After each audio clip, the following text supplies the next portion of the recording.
All right, let's get started here in a minute.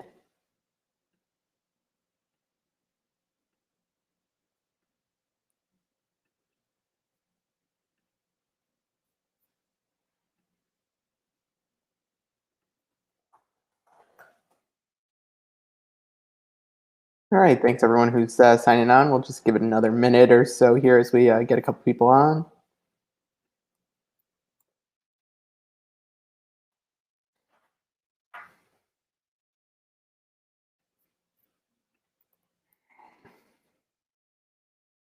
All right, just tagging a couple people who had reached out. Let's get the show on the road here. Just finished the bracket selection a couple hours ago, and it's time to start diving into the brackets. Got UConn back in the tournament after a couple years, which is a lot of fun. Excited, actually more than a couple. It's been since 2016, so we've had a long time to wait here, and it's going to be fun. All right, it looks like we've got Russ. Hey, Hey, Russ, how you doing? good. How are you? Good, good. Did you enjoy the long-awaited Selection Sunday show? Yes, waited 2 years for it. I know. And what was it now? 5 years until we got to see UConn back in it?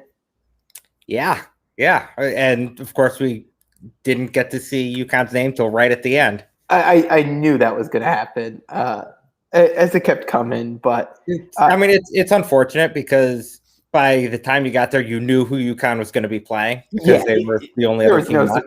there was no surprise there. Right. But yeah, no. I'm excited, and I like the draw. I've got I to do say. too. I know Big Slick here thinking, saying we got the toughest 10 seed. I don't know. I think Maryland's a good matchup for UConn, actually. Yeah, Maryland's a good team, but UConn matches up well with them. They don't rebound particularly well. UConn does. They can shoot the three. That's going to be a problem, but UConn has gotten so much better as the season has gone on, closing out on 3-point shooters. And Maryland doesn't have a ton of size. And I think the way that Adama Sanogo has developed over the course of the year, and with how effective Isaiah Whaley has been, that could be somewhere that UConn could really exploit. Yeah, no, I agree with you. I think the rebounding is going to be the key there. If UConn, Look in the chat. That's awesome. I would love to get vacuumed too. I'm actually glad UConn didn't get VCU. VCU was one of those seeds I don't know. I just feel like they're always dangerous. The style they play, just things get crazy. I think UConn would have beat VCU. I think UConn's better than them. The thing that would have worried me is I feel like the way VCU controls the tempo and the way they play defense could have really frustrated Bouknight. Yeah. And kind of taken his head out of the game. We don't really know what's going on with RJ Cole at this point as well. Yeah. So I wouldn't have been crazy about that matchup. It will be interesting, though, because Defensive Player of the Year in the Big Ten is on Maryland. So that's going to be an interesting matchup there to see because it's easy to see, and I think you've seen it, especially since he's come back. When Bouknight gets frustrated and has someone playing just tough defense on him, he really kind of, I don't want to say checks out, but you could just see it on his face. He gets really frustrated, and you could tell it. Yeah, and that happened against Creighton. Yeah. Definitely. Now, on the other hand, though, what Bouknight was still able to do in that game was get into the lane and draw contact, and he at least was able to go to the line. So at least that's something. But yeah, UConn's going to have to prepare for the Big Ten Defensive Player of the Year guarding their best player and try to figure out, A, how to get him looks, and B, how to get everyone else involved in the offense as well. Yeah, I'm going to just test this out and see if we got this working. I see we got Lanny here who, let's see if he's able to get through. Lanny, you are on if you can hear us and speak back. Yep. I heard the echo there, but he was on for like half a second. Which seemed like a couple steps further than we usually get with those. Again, I tweeted out the link if you want to call in, share thoughts. If there's an upset, you want to talk about a matchup you like, feel free to give a call in, and we could go with that. But interesting here, Husky highlights. Vegas has UConn as a 4-point favorite. It opened at 2, so it's up to 4 now. money's coming in on the Huskies there, which is always nice to see. Vegas knows best. But Russ, any of these other matchups as you're looking kind of first round, anything stick out to you? Well, maybe let's start with the Big East ones, because I know the other two, and we get to Georgetown in a minute, but both Creighton and Villanova already seem to be on popular 5-12 upset alert. Yeah, and I'm picking both 12 seeds in those games. UCSB, granted, haven't watched them much because they play at 11 o'clock at night, but I have seen them a couple of times. They're pretty good, and I have like no faith in Creighton in the NCAA tournament. And I am picking Winthrop over Villanova. Winthrop lost just once all year. Of course, Villanova without Gillespie kind of reeling right now. They've lost their last 2 games. That seems like an easy upset to pick if you're looking for that. But also, I am picking Georgetown to beat Colorado. So I have 3 12 seeds winning. Okay. Yeah, I do have the Georgetown one there too. I think the one we're going to differ on is the Creighton one. I do think it's I don't know. I know everyone's kind of down on Creighton right now, especially after they got whooped by Georgetown. But I do still think they are a decent team. And again, this is me kind of being a little bit ignorant since I haven't really looked into Santa Barbara much or seen much of them. But I do think Creighton, I think that one's going to be one that's a little too trendy, and Creighton's able to pull it out. Again, it might be. What happens in the next round, who knows? I think that's going to be a really interesting pod, because I think there could be a realistic chance you see Santa Barbara against Ohio there, because I do that's like what that. I have. Yeah. Got Ohio in the Sweet 16. But Yeah. I picked that as a hedge against UCSB, just in case I'm wrong about that, because I'm very confident Ohio's beating Virginia. All right, let's see. It looks like we might have Stores South here. Stores South, you're live. Can you hear us? I can hear you. Can you hear me? Yeah, we can. We got one to work. Awesome. How's it going, guys? Good. How you doing? Great. I'm good. I'm good. It just feels so good to be back in the tourney. I mean, 5 years. Yeah.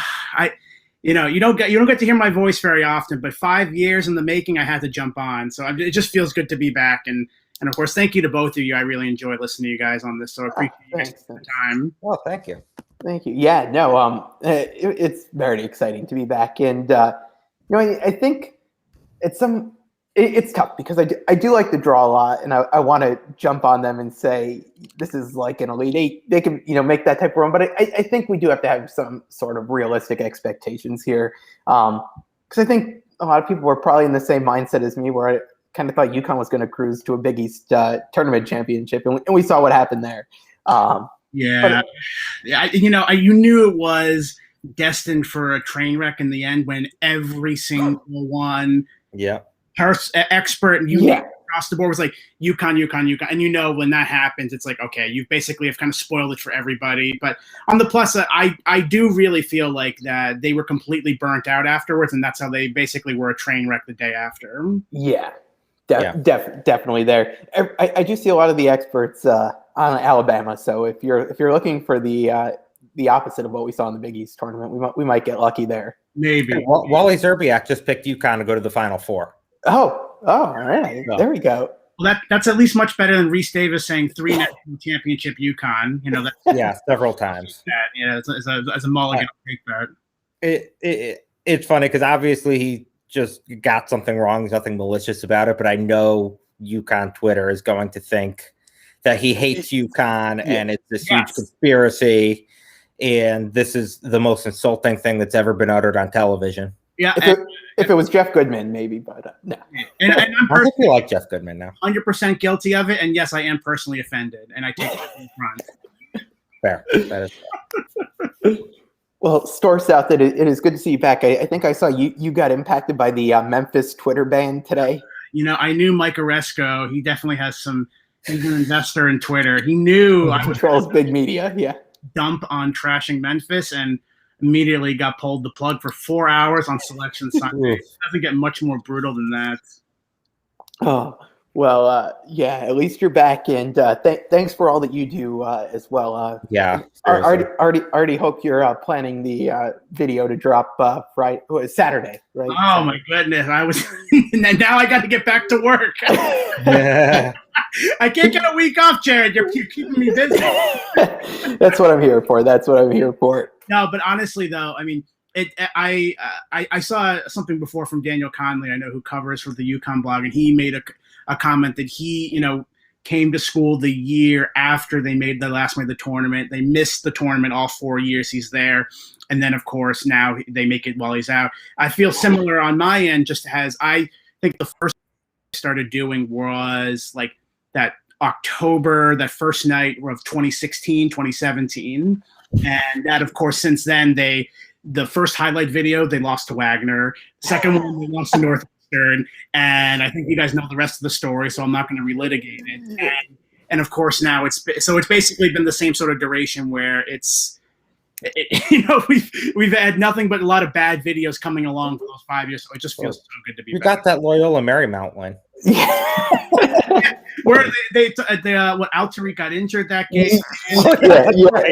And they almost lost. Yeah. Did they win by 3? Was that like a 3-point? I think, but we need Panee on that one to give us the box score. I think you're right. It was a close game. Yeah.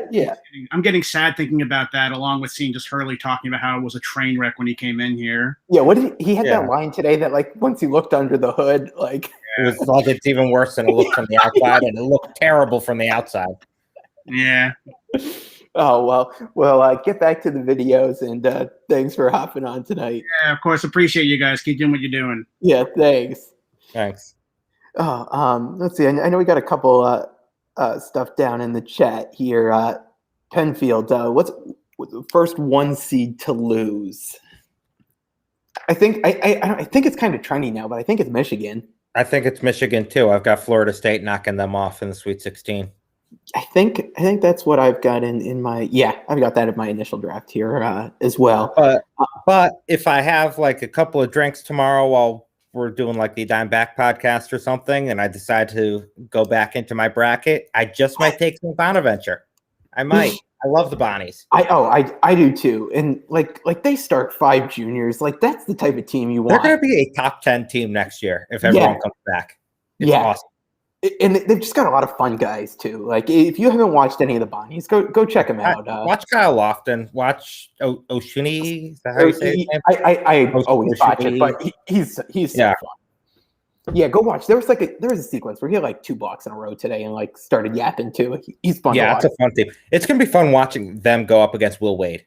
Yeah. That's a good matchup. Because as we're looking through the 8-9s. Loyola Chicago, Georgia Tech is going to be a fun one too. I feel like Josh Pastner kind of got a little bit screwed. Well, both of those teams got kind of screwed in their seeding. When you look at inevitable for Loyola. Yeah. Which, I mean, it's either unfortunate for them or it's unfortunate for Illinois. Yeah. I did see. I think I saw like Sister Jean's petitioning to go. So better watch out, Illini. If I hope she's vaccinated. Oh, we'll look into that one. How about our Sister Hartford? Jean, if you're watching, call in and tell us about Loyola. Yeah, exactly. And John Gallagher, if you're watching as well, feel free to call in from quarantine. Oh, I'd love to talk to John Gallagher. He's awesome. He is. Get the Baylor scouting report. Yeah. I know when I was on the Zoom with him earlier today, I know they're going over that all tonight. He said they're even doing a gym walkthrough tonight, so they're ready. Don't take the 16-seeded Hawks lightly. Here's the thing. Like that, obviously Baylor's going to be favored by 1 million, and they'll probably win by a lot. But like, I love it when the 16 seeds don't just go in with the happy to be here attitude. Yeah. And they go and at least prepare as if they're going to win the game. Yeah. And when that happens, that's usually when you see the 16 seeds at least put a scare into the ones. Yeah. And you know what? The style Hartford plays, like it's not like you saw when they played UConn early in the year. Like they didn't go away. They hung around that game. Hartford's a good team. Yeah. They play really they've got like just long guys that they'll play that 1-3-1 with, and that just you don't see 1-3-1 at like the Power 5 levels very much. And Baylor's looked shaky since they came back from their COVID pause. Yeah, so we're not saying to necessarily pick the Hawks in your bracket, but let's move on before I talk myself into it. How about while we're talking UConn and Connecticut stuff, how about our guy Altariq making the tournament? I'm very happy for him to. See, I felt bad when he went to take that final shot yesterday. That did almost everything but fall there to give Wichita the win.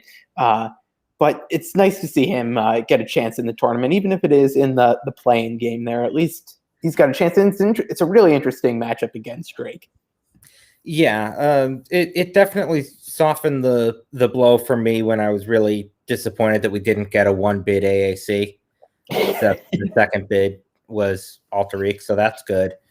And they get a Drake team that I really didn't think was going to get in. Yeah. Drake's a little banged up. I think I would take Wichita to win that game. But I don't know. It'll be fun. Oh, it looks like KenPom has his projections for the games out now. Oh, okay. He's got Drake winning that one 73-71. All right. And he's UConn by 2. Yeah, 66-64. Right in line with Vegas at that 2-point line.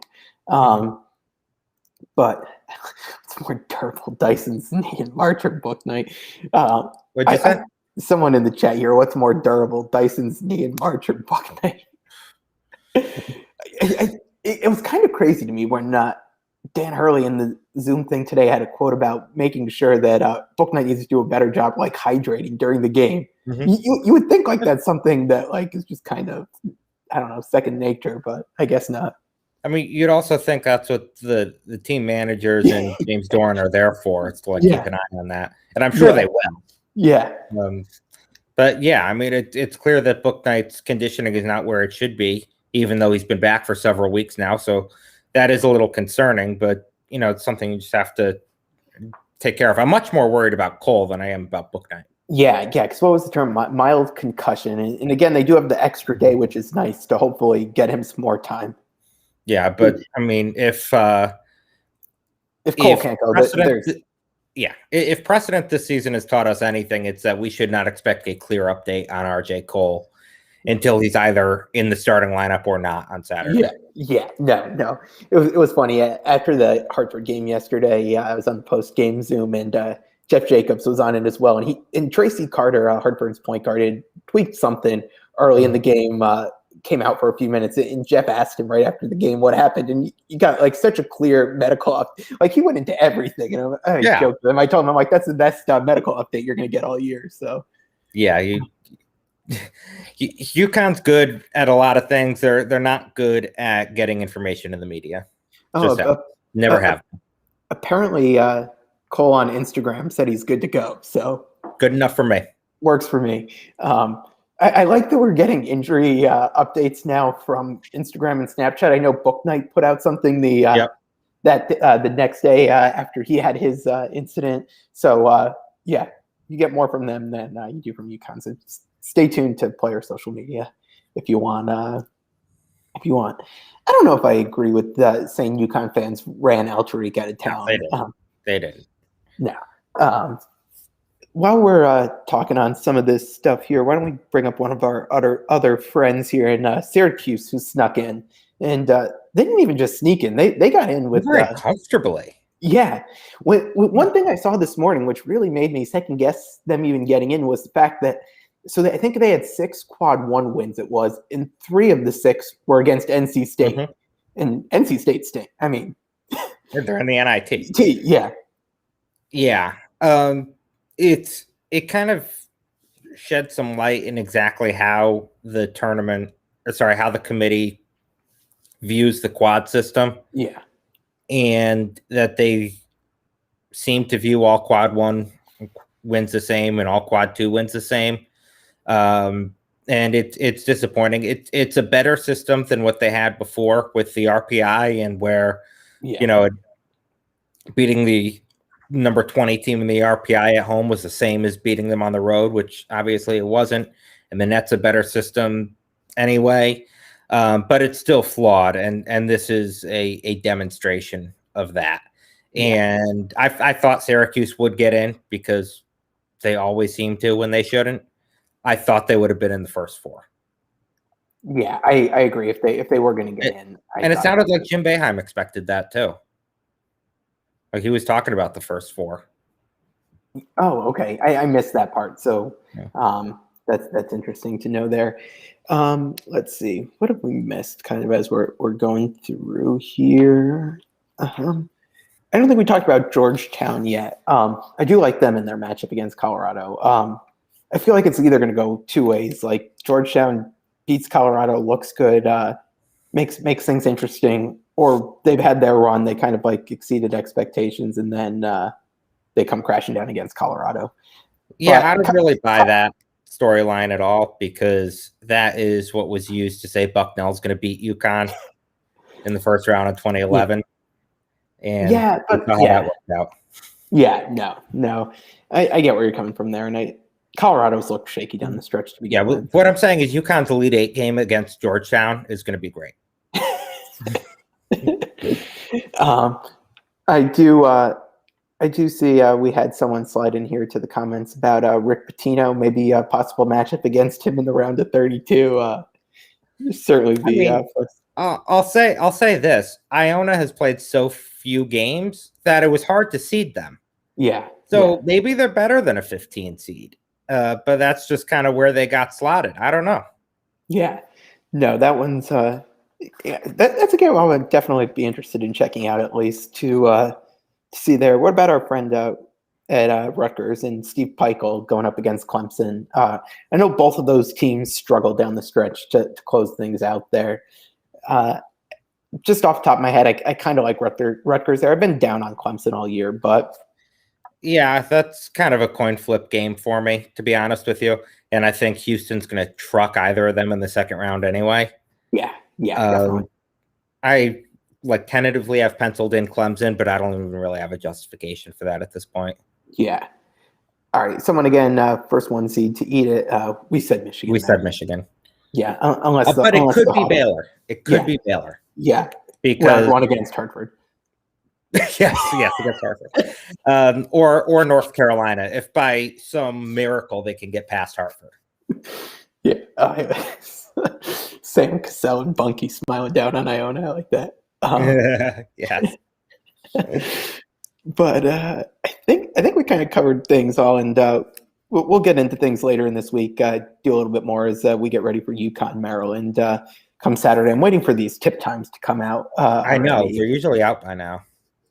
I know. It used to be like those came out at the same time as the lines did on these games, but now the lines just come out instantaneously in the tip times. And not that it matters, but I am also just kind of curious to see where UConn's going to end up playing out of the Indiana venues. And I didn't realize that the ones they play in Saturday will be different if they move on. So if you move on, it'll be. That doesn't make sense to me. No, it doesn't either, because they said they don't want teams having an advantage or what, but like you would figure, like if UConn plays Maryland at Lucas Oil Stadium, the Iona Alabama game is probably going to be there as well. So the winner of both of those games will have the same advantage. Yeah. Right? No. Yeah. Agreed. Yeah. I see we've got something here on a Cook, and I don't expect to see him at all. It seemed like Dan Hurley. Someone asked Dan Hurley at the Big East press conference about that. That was funny. Were you on the press conference? Yeah. It was. Okay. And he kind of snapped at the end there too as he walked off. Oh, it's funny because I was on the Zoom, so the Zoom ended before that, so I didn't see that. Okay. But what I did see was Hurley say, Cook's getting healthier, and we'll see him when, and he kind of trailed off, and then the Zoom cut. It ended right there. I was laughing so hard. So did he say anything after that? Yeah. So no, he didn't really give any sort of insight into things after, but then he kind of got up in a huff and walked away and was like, great question there. Something kind of snippy. Was pissed that he got asked that.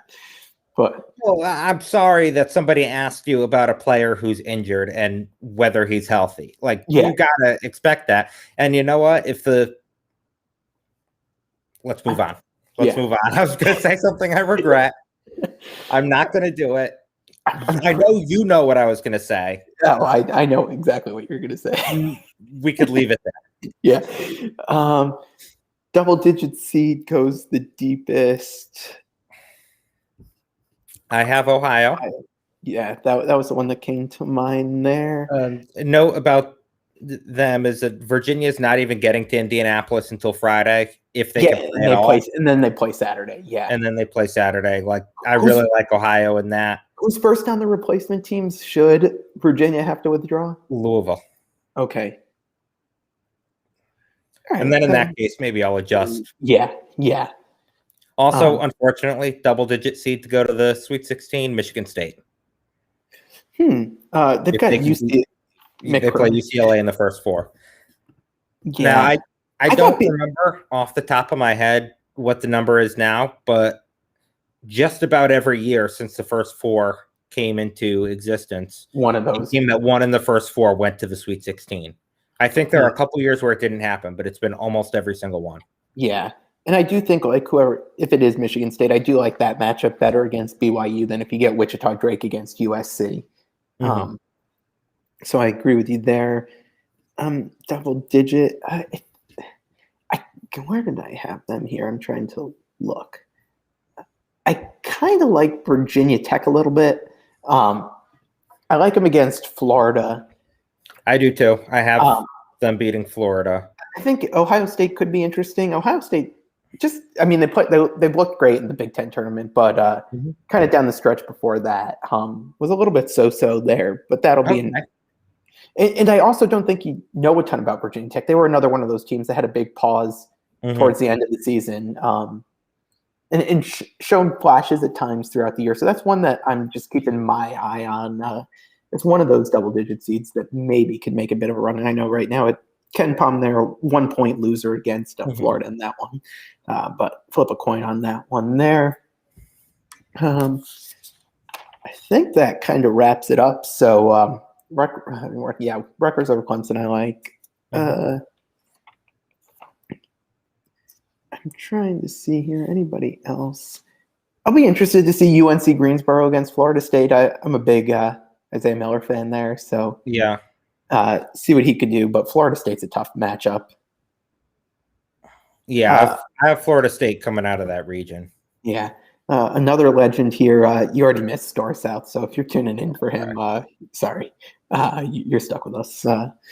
But I think we kind of covered everything tonight. So, Russ, thanks for hopping on last minute here, and everyone for tuning in. I think it was fun to catch up on this, and we'll certainly go in a little more about UConn. Oh, John Gallagher's on CBS Sports right now, so that's why he's not calling in. That's why. All right. Damn, we got bumped for national next time. We'll see. Scott Drew, if you're watching, let's talk. Yeah. Maybe we could get him on for some pregame stuff on Hartford there, get his scouting report. But maybe we'll get John Gallagher on later in the week, give us a little bit of a preview there, because they are quarantined in their hotel room, right? Yeah, they've got nothing else to do. For like 99% of the week leading up to the game. So yeah. With that, though, everyone, thanks for hopping on, and we'll talk. Enjoy going over these matchups over and over again and talking yourself into ones you shouldn't talk yourself into. And only one bracket, right? One bracket, please. All right, everyone. Well, have a good week. Get your brackets ready, and we'll get things kicked off on Thursday. So enjoy the tournament. We've been waiting for it for a while, so enjoy. Yep. All right. See you, everyone.